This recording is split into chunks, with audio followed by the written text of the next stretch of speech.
तो दोस्तों एक मुहावरा है अपने पैरों पर कुल्हाड़ी मारना। और इस मुहावरे का बिल्कुल सटीक उदाहरण पेश करता है हमारे देश का विपक्ष, या फिर यूं कहें सिर्फ कांग्रेस। अब ऐसा मैं क्यों कह रहा हूं, इसके लिए देखिए ये पूरा वीडियो और फिर अंत में कमेंट बॉक्स में बताइएगा कि आपको क्या लगता है। क्या सचमुच मौजूदा विपक्ष या फिर केवल कांग्रेस अपने पैरों पर कुल्हाड़ी मारने का काम करती है। नमस्कार, मेरा नाम है दीपक वर्मा और आप देख रहे हैं तरुण मित्र। जनाब, देश में विपक्ष की स्थिति कुछ इस प्रकार है कि मौजूदा विपक्ष के तौर पर जिस पार्टी की बात होती है तो वो है कांग्रेस, और मुख्य विपक्षी चेहरे का जिक्र होता है तो वो है राहुल गांधी। ऐसे में अगर कोई गलती कांग्रेस या फिर राहुल गांधी करते हैं तो बदनाम पूरा का पूरा विपक्षी खेमा होता है। सवाल समूचे विपक्ष की नीयत और मैच्योरिटी पर उठते हैं। इस बार भी कुछ ऐसा ही हुआ है, लेकिन इससे पहले कि ये ज्यादा बढ़ता, इससे पहले ही समझदारी दिखाते हुए विपक्षी खेमे के दूसरे मजबूत चेहरे अखिलेश यादव ने खुद को कांग्रेस की गलती से अलग कर लिया है। बल्कि एक तरह से कहें तो राहुल गांधी को आईना दिखा दिया है। और साथ ही सपा मुखिया ने अपनी पॉलिटिकल मैच्योरिटी का परिचय दिया है। जिसके बाद ये सवाल खड़ा हुआ है कि क्या राहुल की एक गलती से बिखर गया विपक्ष। तो इस सवाल का जवाब ढूंढते हैं और आपको मुद्दा बताते हैं जिसके कारण ये खबर आज चर्चाओं में आई है। आपको दिल्ली का एआई इम्पैक्ट समिट तो याद ही होगा। अरे हाँ, वहीं जहाँ भी कुछ दिनों पहले गलगोटिया यूनिवर्सिटी ने बड़ा काम किया है, बड़ा नाम कमाया है। चाइनीज प्रोडक्ट को अपना रोबोडॉग बताकर देश की इतनी फजीहत करा दी कि केंद्र सरकार को गलगोटिया यूनिवर्सिटी के स्टॉल को बोरिया बिस्तर समेत भगाना पड़ा था। लेकिन उसके बाद एआई समिट में कांग्रेस ने कुछ ऐसा कर दिया जिससे न केवल सत्ता पक्ष बल्कि विपक्ष में उनके सहयोगी पार्टियां भी उनकी इस करतूत को जायज नहीं ठहरा पाई। सपा से लेकर वाईएसआर कांग्रेस तक और मायावती ने भी कांग्रेसियों की काफी आलोचना कर दी। दरअसल ये पूरा मामला एआई समिट के आखिरी दिन शुरू हुआ था। इस दिन युवा कांग्रेस से जुड़े कुछ नेता अधरंगे हालत में एआई समिट में पहुंचे और वहां पर उन्होंने शर्ट निकाल कर प्रदर्शन करना शुरू कर दिया। उन्होंने अपनी टी शर्ट पर प्रधानमंत्री मोदी और अमेरिकी राष्ट्रपति डोनाल्ड ट्रंप की तस्वीर छपवाई हुई थी। इसके अलावा इस पर कंप्रोमाइज्ड पीएम भी लिखा हुआ था। इस दौरान उन्होंने इंडिया यूएस ट्रेड डील का विरोध किया और कंप्रोमाइज्ड पीएम के नारे लगाए। थोड़ी देर तक हुए इस हंगामे के बाद पुलिस उन्हें वहां से बाहर निकाल कर ले गई।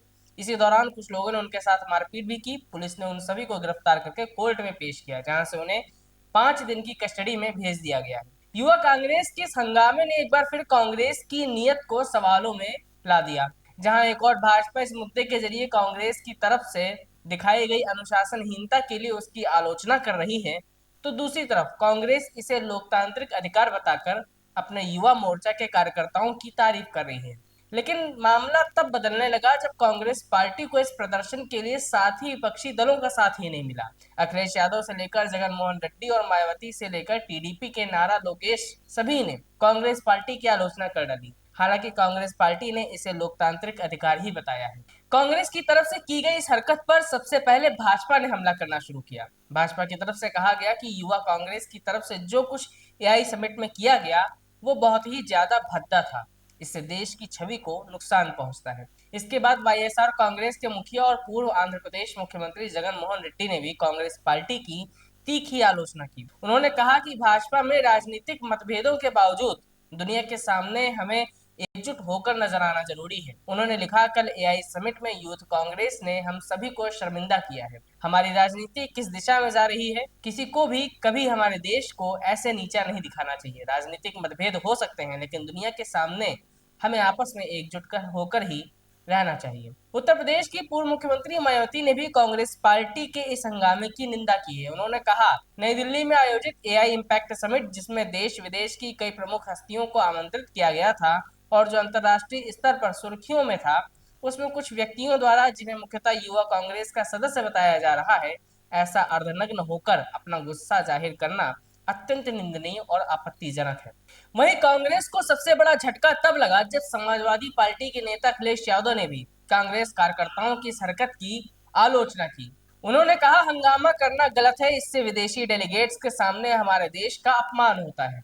जब दुनिया भर से प्रतिनिधि मौजूद हों तो हमें ऐसी रुकावट नहीं पैदा करनी चाहिए। इस मामले में हम सरकार के साथ हैं। सरकार के साथ हमारी लड़ाई हमारा आंतरिक मुद्दा है। भाजपा समेत तमाम पार्टियों ने भले ही उस मुद्दे पर सरकार का साथ दिया हो, लेकिन कांग्रेस पार्टी अपने कार्यकर्ताओं के साथ खड़ी हुई है। कांग्रेस पार्टी की तरफ से कहा गया है कि भारत एक लोकतंत्र है और लोकतंत्र में विरोध करने का अधिकार सभी को होता है, सभी को अपनी राय रखने का अधिकार है। तो अब सवाल ये है कि आखिर क्यों कांग्रेस और राहुल गांधी बार बार अपने पैरों पर कुल्हाड़ी मारने का काम करते हैं। वो खुद ही हर बार कुछ ना कुछ ऐसा बोल देते हैं या कर देते हैं कि विपक्ष अपने आप बिखर जाता है। राहुल गांधी पर अक्सर ऐसे आरोप लगते हैं कि वो मोदी विरोध करते करते देश विरोध पर उतर आते हैं, जैसे विदेशी मंचों पर भारत की छवि को धूमिल करने वाले बयान को लेकर, या फिर ऐसे ही प्रदर्शनों के जरिए जिससे अंतर्राष्ट्रीय तौर पर देश की छवि खराब होती है। और इन्हीं सभी कारणों के चलते ये सवाल बार बार खड़ा हो जाता है कि क्या देश के विपक्ष की डोर एक इमेच्योर नेता के हाथ में है? क्या इस देश का एलओपी सरकार विरोध और देश विरोध में अंतर नहीं जानता,